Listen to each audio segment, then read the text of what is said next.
La vidéo devenue virale sur les réseaux sociaux continue de choquer par sa brutalité. On y voit un homme perdre la vie, la tête écrasée par l'arrière d'un camion. Pourtant, il ne faisait qu'une chose simple, tenter de dégager son véhicule, coincé dans une gigantesque mare d'eau. Le camion venu l'aider va brusquement reculer et ce dernier va se retrouver coincé et pris en sandwich entre les deux véhicules.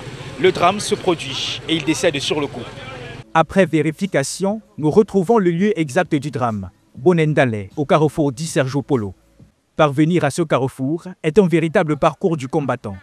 Cette route qui relie Rai Bonaberi au lieu dit abattoir n'est qu'une succession de trous béants, de crevasses et de mares d'eau stagnantes. Chaque mètre est un supplice pour les usagers, que l'on soit à pied ou en moto. L'état de la route est encore plus critique en saison de pluie, nous prévient les riverains. C'est très sérieux parce qu'on prend le champ. Quand on comprenait qu'on laisse la route, ne peut pas prendre le champ, ça veut dire qu'on est exposé à tout genre de risques. Pendant 5 à 600 mètres, nous subissons la route comme un combat. Enfin arrivé au lieu où s'est produit le drame, la crevasse est toujours remplie d'eau. Les populations n'ont pas oublié ce qui s'est passé avec cet homme qui a tragiquement perdu la vie ici même au carrefour Sergio Polo.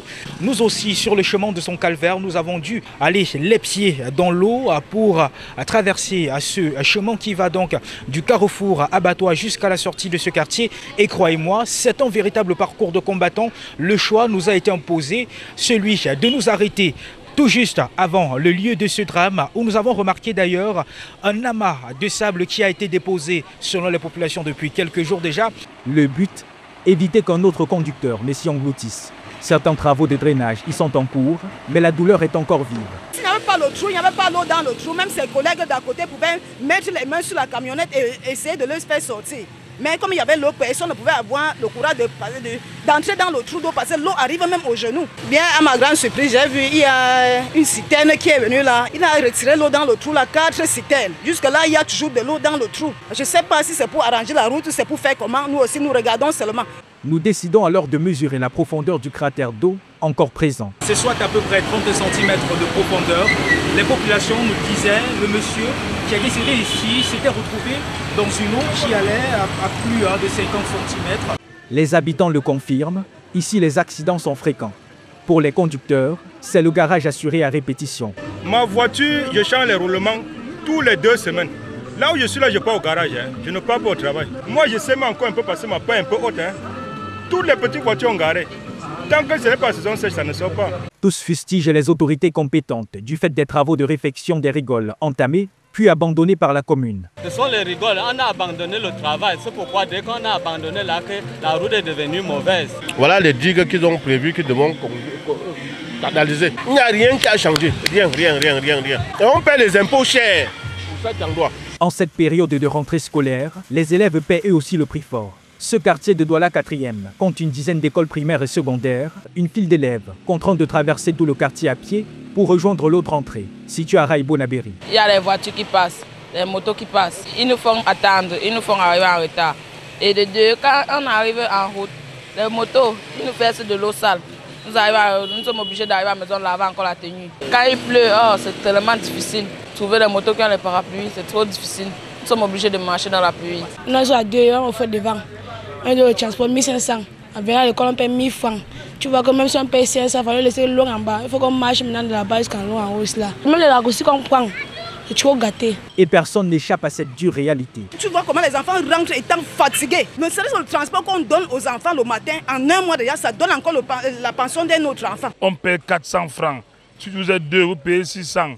Si tu es seul, c'est 500 même. Aux heures tardives, on peut même donner même 800 francs. Nous rencontrons un groupe de transporteurs de viande, contraints de parcourir au quotidien ce chemin infernal. Quand vous nous voyez chez là, on travaille à l'abattoir. Et l'abattoir nous donne de l'argent, des centaines de millions, mais on n'arrive pas à ranger la route. Chaque jour, on tombe ici dedans, on casse les pieds. Regarde le charment que nous on fait. Si on ne fait pas comme ça, on ne peut pas manger. On ne fait pas, on dit qu'on a volé.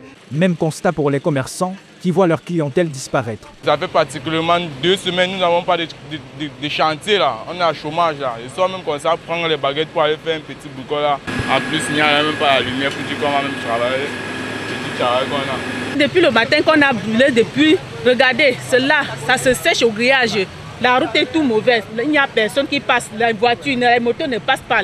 Même les gens de Bonendale passent vers le château maintenant. Avant qu'il y avait la route, les gens passent ici, on vend.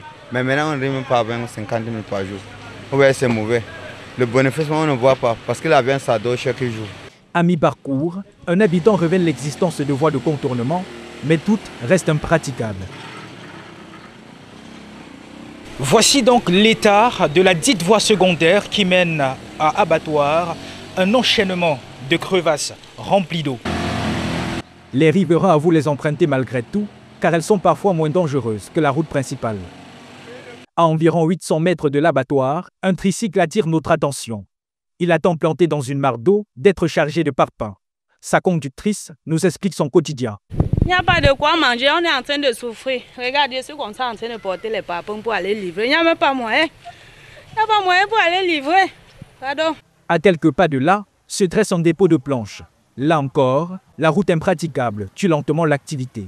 On vend même morceau, les pousseurs ne peuvent pas porter parce qu'ils ne parviennent pas à marcher, ni la voiture refuse de venir nous livrer, ces occupants. Après 3 heures de périple harassant, en grande partie à pied, nous atteignons enfin l'abattoir. Nous voici au terme de notre parcours et la conclusion est claire. Cette route est une urgence nationale. Elle est symbole de perte économique, de souffrance et désormais de vie brisée. Ici, les populations ne demandent qu'une seule chose, que les autorités compétentes prennent la pleine mesure des difficultés ici vécues et redonnent à cette route un peu d'éclat. En attendant, elles n'ont d'autre choix que d'affronter ce calvaire pour vaquer continuellement à leurs occupations.